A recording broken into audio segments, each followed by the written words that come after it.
যজ্ঞৰ হুকুয়ায় পাতালপুৰেৰ ৰাজা অৰ্ষকৰ্ণ নিধন কৰি নিৰ্যাতিতা হেমক মুখ দিব লাগিব।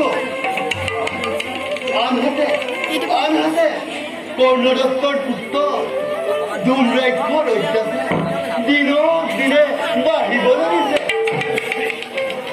যজ্ঞৰ কাল ক্ষতি হোৱা ধূমৰাক্ষৰ মৃত্যু ইমান সহজে নহয়। অতি শীঘ্ৰে ধূমৰাক্ষৰ মৃত্যু কৌশল ৰচনা কৰিব লাগিব। যাওঁ নিজ কৰ্তব্যত সংগয়